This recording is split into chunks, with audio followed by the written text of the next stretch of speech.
Welcome to Arun academy channel.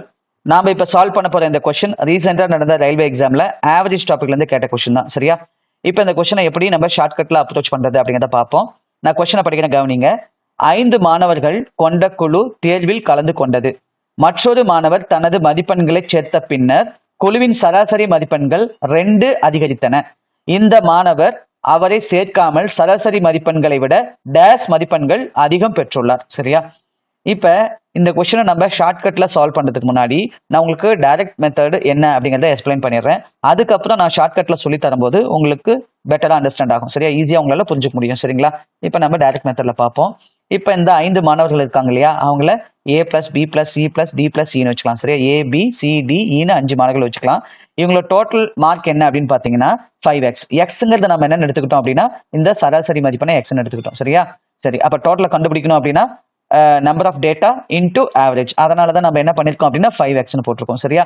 இப்போது மற்றொரு மாணவர் இருக்கார் இல்லையா, இவரை நம்ம எஃப்னு எடுத்துப்போம். இப்ப பாருங்க, எஃப் வரைக்கும் அப்படின்னா 6 ஸ்டூடெண்ட்ஸ் வருவாங்களா, 6 மாணவர்கள் வருவாங்களா, அவங்களோட சராசரி 2 கூடி இருக்குன்னு சொல்லியிருக்காங்களா, 2. அதனால நம்ம என்னென்ன போட்டுக்கலாம் அப்படின்னா x plus 2ன்னு போட்டுக்கலாம். அப்ப 6 மாணவரோட டோட்டல் என்ன அப்படின்னா 6 into x plus 2. சரியா? இப்ப இந்த 2 ஈக்குவேஷனும் சால்வ் பண்ணீங்க அப்படின்னா இவர் எடுத்த மதிப்பெண் என்ன, ஆவரேஜை விட அதிகமா எவ்வளவு எடுத்தாரோ அதை நம்ம சொல்ல முடியும். சரியா? இதுதான் டைரக்ட் மெத்தட். சரியா? இப்ப நம்ம ஷார்ட்கட்ல பார்ப்போம். இப்ப பாருங்க, நான் சொல்றதை நல்லா அண்டர்ஸ்டாண்ட் பண்ணிக்கோங்க. அப்பதான் உங்களால எக்ஸாம்ல கேட்கும்போது இந்த கொஸ்டினுக்கு ஒரு 10 செகண்ட்ஸ்க்குள்ள ஆன்சரை சால்வ் பண்ண முடியும். நல்லா கவனிங்க. இப்ப ஆவரேஜ்ல 2 இன்க்ரீஸ் ஆகுது அப்படிங்கிறதுனால நம்ம என்னன்னு எடுத்துக்கணும் அப்படின்னா ஒவ்வொரு மதிப்பும் 2 அதிகரிக்குது அப்படின்னு எடுத்துக்கணும். அதே போல ஆவரேஜ்ல 3 குறையுது அப்படின்னா ஒவ்வொரு மதிப்புலையும் 3 குறையுது அப்படின்னு எடுத்துக்கணும். சரியா? ஈச் வேல்யூ டிக்ரீஸ் பை 3 அப்படின்னு எடுத்துக்கணும். அல்லது இன்க்ரீஸ்ட் பை 2 அப்படின்னா ஒவ்வொரு மதிப்பும் 2 அதிகரிக்குது அப்படின்னாங்கன்னா நம்ம என்ன எடுத்துக்கணும், ஆவரேஜ் 2 அதிகரிக்குது அப்படின்னு எடுத்துக்கணும். சரியா? அப்ப ஆவரேஜ் 2 கூடுது அப்படின்னா இப்ப மொத்தமா எத்தனை பேர் அப்படின்னா 5 பிளஸ் இவரு 1, மொத்தம் 6 பேர். 6 பேருக்கும் இவரு 2 அதிகரிக்கிறாரு. அப்ப மொத்தமா சராசரியை விட எவ்வளவு அதிகமா எடுத்துருப்பாருன்னா 12.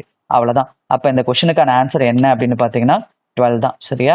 நீங்க மறந்துடாம 5 into 2 போடக்கூடாது, 6 into 2. எப்படி 6?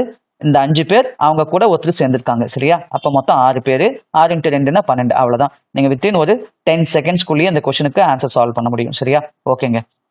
இப்ப இது நான் சொல்லி கொடுத்தது உங்களுக்கு நல்லா புரிஞ்சுச்சு அப்படின்னா இந்த கொஸ்டினுக்கான ஆன்சரை இந்த வீடியோட கமெண்ட் செக்ஷன்ல போஸ்ட் பண்ணுங்க. சரிங்களா? அதே போல நான் இப்ப சொல்லி தந்தது தெளிவா இருந்துச்சு அப்படின்னா மறக்காம இந்த வீடியோக்கு ஒரு லைக் பண்ணுங்க. நீங்க இப்பதான் ஃபர்ஸ்ட் டைமா நம்ம அருண் அகாடமி சேனலை விசிட் பண்றீங்கன்னா மறக்காம நம்ம அருண் அகாடமி சேனலை சப்ஸ்கிரைப் பண்ணுங்க.